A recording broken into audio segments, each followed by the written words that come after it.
What do you think it is about you that allowed you to work with so many different directors and have a rapport with I them? just was lucky. That's No, all. you had more than lucky. No, I tell you, I get fired up when I work with a director who really knows what he wants, and I agree with it too. You know, if I don't agree with the director, I'll say to him, "Now let's consider this move again, this room or this building or this street.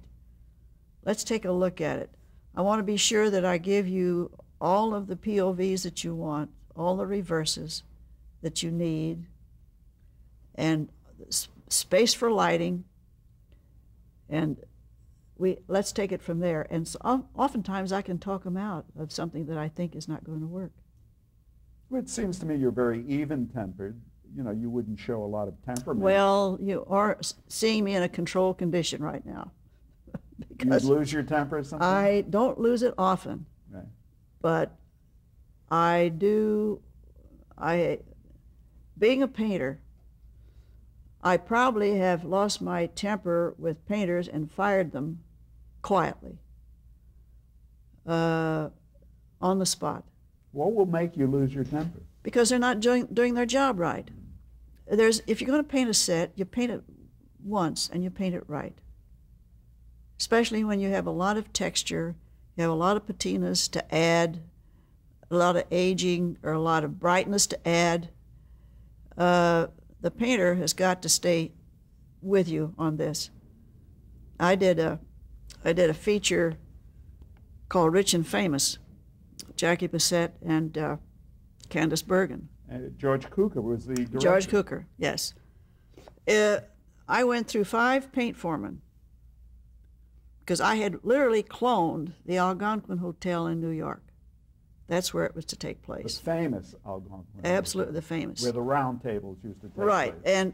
and that small lobby is a work of art. I cloned all the molding. I spent 3 days with a commercial photographer with tape measures, measuring all the moldings. I had permission to do this. So I had to bring it all back here, and I had to build it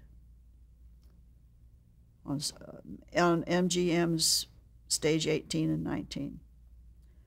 That was I think about those days of cloning that and then having the director of that actual hotel walk in to visit the set, and he was absolutely overcome. The elevator doors, you know the Algonquin, don't you? Yes, of course. The columns. I've stayed there. Yeah, well, it's a work of art. It's an architectural dream, and we redid it, cloned it, as I say, right there on the stages, and So you wanted it to be perfect. absolutely, because that it's the detail that saves the look. Do you consider yourself a perfectionist? No, I don't want to say that, but I expect it out of other people. But anyway, I had to fire one paint foreman on another feature in Texas for Dan Petrie. He'd had maybe a few too many beers at lunchtime, and at 3 o'clock in the afternoon, he was up in a cherry picker. I had built a small apartment building, and he was up painting, putting some patina and some aging on the top floor of the exterior. And I thought he was going to fall out of the bucket of the cherry picker. So I signaled to the operator to bring him down, and his name was Swampy Johnson. And I said, and he was a trained painter. He was trained over at Paramount here, and I had him in Dallas, Texas, in that hot sun. And I didn't want him to kill himself, so I just said, Swampy, I want you to collect all your materials, load up your truck, and go home, and don't come back. Well, okay, you art directors never can make up your minds what you want. So I said, that's okay, you leave.